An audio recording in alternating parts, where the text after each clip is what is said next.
Hey everybody, welcome to Race Sundays, and this week we are in Silverstone.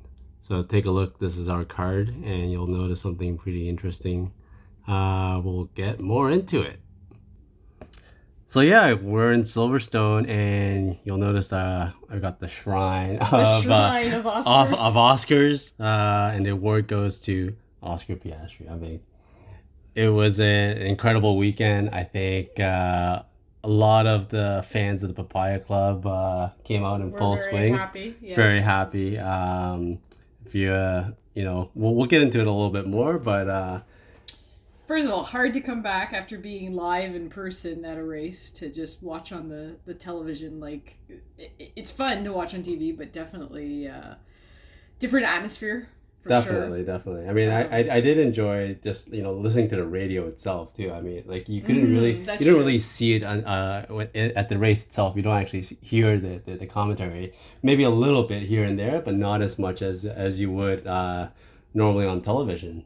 Yeah, that's true. Like I think we could have listened to the race in Austria, but it would have been in German. That's true. At least Silverstone, we could understand the English. Well, I hope we could understand the English. But exciting race. First of all, qualifying was still some surprises. Mr. Sergio Perez once again failed to make it out of Q3. Yeah, no show. Absolutely no show. This is I think the fifth time in a row or something like that he's had a bad qualifying. So I mean he's. Sunday he shows up. He drove up the pack as he usually does. So I think he finished 6th this time, something like that. Yeah. So if you're from a fantasy pool standpoint, Sergio gets you points because he drives up the pack. Yeah, he got 26 points this time. Yeah. Because he drives up the pack, not maybe as far as he could have gotten, and then he gets you the point. He gets you points for improving his position and points for passing, and some points for finishing in the points. But I mean, if you look at the Austrian Grand Prix and what he actually finished with 51 points. He had 51 points, so you get double. If you 2x on Perez, it would have been over 100. 105. It's hard to predict. Listen, Hungary is coming up next, and that is about qualifying. Like, it is not a great track to pass on, and so he's got to qualify well. I think that's the message and. So we'll see, but a lot of shockers in the qualifying. Yeah, I don't know if there's a lot of shockers, but I don't know. Like you wouldn't consider the Papaya. No. Let's talk about. So I don't think it's a shocker. So let's talk about qualifying. Rain was threatening, on and off the whole weekend. There was a little bit of wet on the track. But I mean, you had your Mercedes in there, you had your Ferraris in there you would normally expect. I think the two big stories are, number one is McLaren, the upgrades they had on Lando Norris's car in Austria, they've now put on Oscar Piastri's. Plus, apparently there's still something on Lando's car that Oscar doesn't have. We know McLarens do well in colder, wetter conditions, so that was really evident at this track. They qualified second and third. Yeah, amazing, great for Oscar in his rookie season, and fantastic. I mean, everyone was happy to see Lando Norris sitting on the front row with Max Verstappen. Yeah. I mean, and I mean, the start of the race. If you did not catch that, it was a thrill. I mean, it was like Lando legitimately beat Verstappen off the line, and took by the first turn was in front. No drama like last year. Nobody was, crashing or anything like last year with George and Guan Yu Zhou. But, and then Oscar almost got him on the second corner. Like, I think if Oscar got him on the second corner and it was Lando and Oscar 1-2, I think Max would have taken longer to take back first. I think so, too. I think Oscar is way more aggressive. I mean, Oscar might have crashed into him. But if you look at the replay, too, the Oscar actually jammed the brakes because Lando was going a little too slow off the start. So if given the opportunity, he might have done well, but team orders held him back. I think he played a great block game for the rest of the field, and But why don't we talk about I think the other two things are, number two was in qualifying. Go back to that for a minute. Is the other team that brought upgrades were the Williams, and listen, like again. Alex Albon's amazing, and he put in the points, both qualifying, he put in the top 10, and he actually finished where he started. He finished 8th. But Sargent got the upgrades too, and Sargent, I think, finished 11th or 11th? Yeah, 11th. Yeah, 11th. 11th, because the big meme of it was there was a Ferrari sandwich. Yeah, that's right. It was a Ferrari sandwich. But anyways, listen, Ferrari had a bad week, but they made some tire calls that didn't make sense, and Mercedes liked it too. Mercedes likes the wet, colder conditions. So yeah. So why don't we get into the top 3, and then we'll talk about it a little bit more. So in number 3, we have the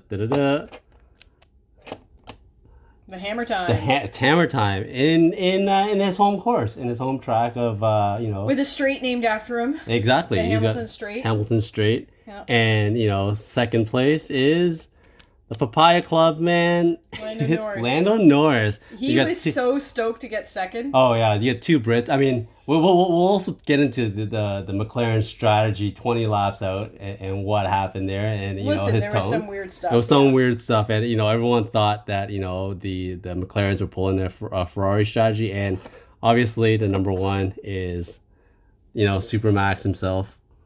Listen, it wasn't as easy a race for him. No, it was actually quite challenging. He had some challenging. He legitimately lost the lead, not for by accident. It was legit. Yeah. But yeah, no. So tire strategy was key whole weekend. People thought rain was coming. Rain never really came.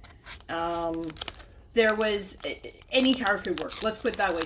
George Russell made a soft tire that should have gone under 20 laps, go 30. Yeah. It was a used tire to begin with. He went over 30. And no, the whole race was only 52 laps. No, I get the race was 52 laps. I'm just saying Russell made a soft work.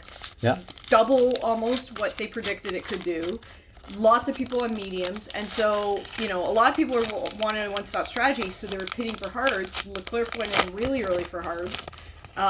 Which was the typical Ferrari strategy. So Ferrari got they fell from 4th and 5th to 9th and 10th. It was they got their tire strategy wrong, and then poor Sainz got left out there on hards, and I mean he lost 3 positions in 2 corners or something like that because he had old hard tires. I'm pretty sure Ferrari was handing out brown paper bags for the fans to put over the head because they.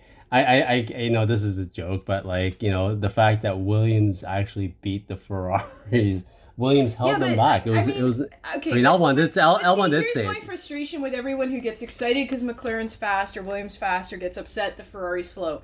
This was a low downforce, high speed track, and McLaren's and Williams both do better on those tracks. They also do the McLaren anyways, and Mercedes do better in cold conditions. Hungary is the exact opposite. So I expect, much like what we saw in Austria, I think that you're going to see an inversion again. So people, Latifi. We'll get to that after. Sargent is not a Latifi. Sargent proved this week that he's not a Latifi. Yeah. But yeah, anyways, I just think that the downforce, you have to understand what the tracks are, and I think people react too much race to race and not understand where cars are strong or weak. I think Albon said it best. I mean, Albon even stated that, this is one of those tracks where the low downforce is crucial for the Williams team. I think the next one he said was in Spa. Spa is a track that is, made for the Williams cars. Yeah. So anyways, we'll see. We'll see what happens. Oh, Lance Stroll. So let's talk about Aston Martin. This wasn't a track for them. Alonso was in the points, Stroll was not. Stroll had a lot of mishaps this week. I mean, he took out Gasly. He took out poor Gasly. Poor Gasly was doing so well, and then, along came Alonso and, Stroll, and took him out. Alonso just had a race by himself, basically. Oh, yeah. Nobody challenged him. He didn't challenge anybody. He was the head of the train. He was ahead of the train. It was a pretty interesting. The F2 race. Speaking of that car, the F2 feature race was pretty bad. There were a lot of surprise retirements. Oh, I mean, Vesti retired. Yeah, Vesti got taken out. Wassa got a penalty. Vesti got taken out by Hogger. Yeah. It was weird because basically, Hogger just basically took him out because. No, Guan Yu Zhou. This was not a week or a track for the Alfa Romeos. And AlphaTauri's nowhere either. AlphaTauri had upgrades on this weekend, and you couldn't tell that they had any upgrades at all. Yeah, I mean, and it's interesting that they actually see Williams being in qualifying, or actually being in contention for, not last, but not high mid pack. I think that Brad Pitt's fake F1 team that was on the grid this week actually beat AlphaTauri and Alfa Romeo. Oh yeah, and that's with an F2 sort of mechanic. Yeah. So if you didn't see it, so Brad Pitt's filming an F1 movie for Apple TV. Great premise, but F1's given them like full access, so they actually snuck onto the grid. They had their cars at the back. They had some neat stuff going on there, so I think we're going to see more of that. It's pretty cool. It looked like really legit. They were actually between Ferrari and Mercedes in the garage. Yeah, George Russell, his face is like, what's going on? Why is Brad Pitt in an F1 car? I was actually thinking more of, his comment was, are those McLarens on hards? Those look like kudos to those people, like the fact that they could out drive George, because I think George Russell, when they saw the hards on the McLarens, they're like, I got this one, and they surprised, and McLaren's. No, I don't think so. I think that the minute that Russell showed everybody that you could drive the softs as long as you could, and then everyone on softs, like, I mean, it was a head scratcher why the McLarens were on hards, but on the other hand, it didn't hurt them. Well, I mean, I would still want. I'm still pondering as to whether if Lando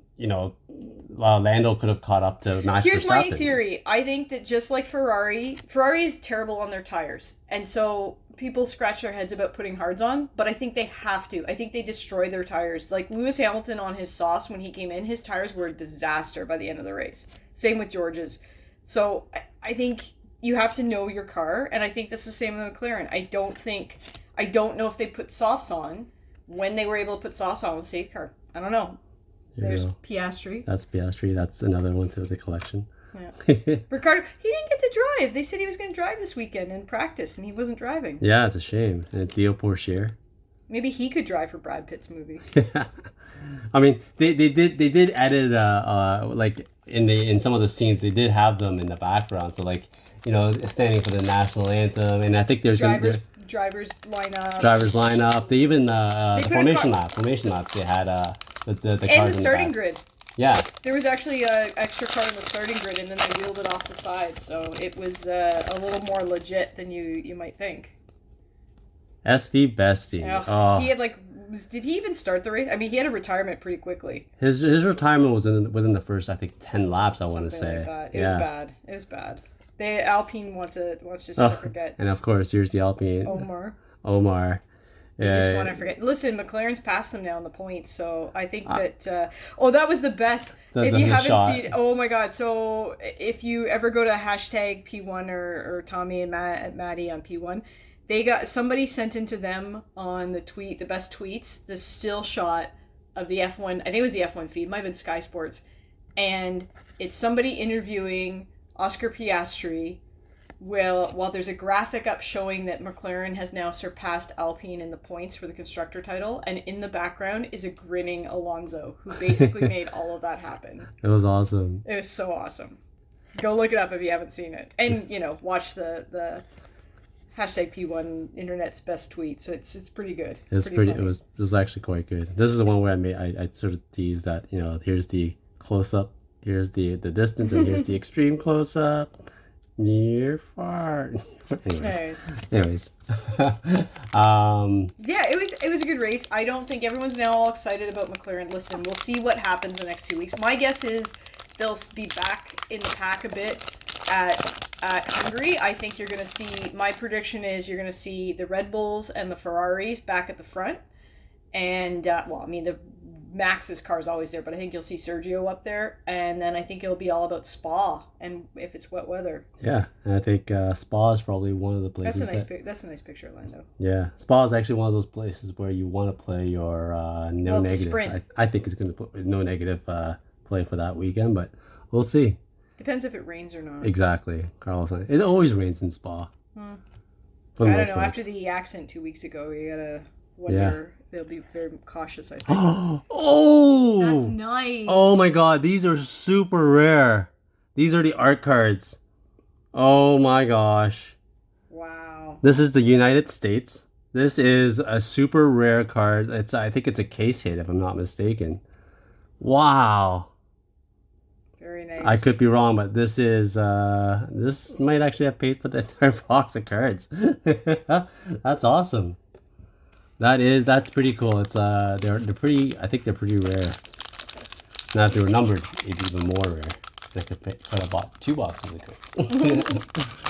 But yeah, I'm looking forward to Hungary. I'm looking forward to the next time we go. I have a friend who's going to be in Hungary. Oh, you could give us some. Yeah. Here's Ralph Beauchamp. I'm not sure where he ended up. Did he go out? No, he did finish the race.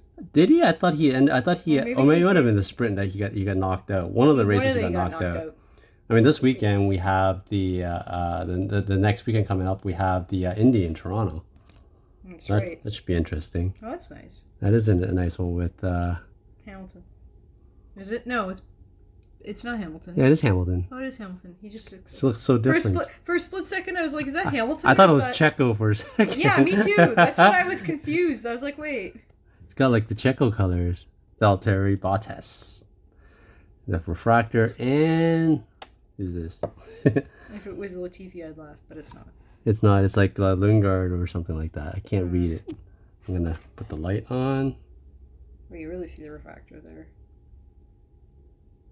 Yeah, it's Lingard, Christian Lingard. So that's awesome. Well, I mean, that's it for this race, and I'm hoping that Piastri does just as well. I think he will. I mean, I think he's right now tied from a rookie perspective. Like starting qualifying in third and finishing in fourth, he ties Verstappen. I think Verstappen was one of the last people that did it. I think it was Hamilton actually, not Verstappen. And then Hamilton actually was a lot. I was looking at the Verstappen stat. Hamilton did it. The last time was Hamilton finished in third in his rookie season, qualified in third and finished in fourth as well. So It's a little bit of a tied stat. So he's in with great company. I think he'll do well. Listen, and he's supposed to be on the level of like a Leclerc or a Russell. Well, I mean, that was the best part of the weekend when I saw you had Piastri, Russell and Leclerc all lined up together. I was like, that's just like how the races are going to be expecting in the next little while. I think it's going to be interesting. Yeah. It'll be good. Now that McLaren has sort of brought it up, I think it's going to be a great few weeks for a few months. Let's see. Everyone gets all excited every week when someone makes a step forward. So all right. So, we'll see you in Hungary. Have a great week, folks.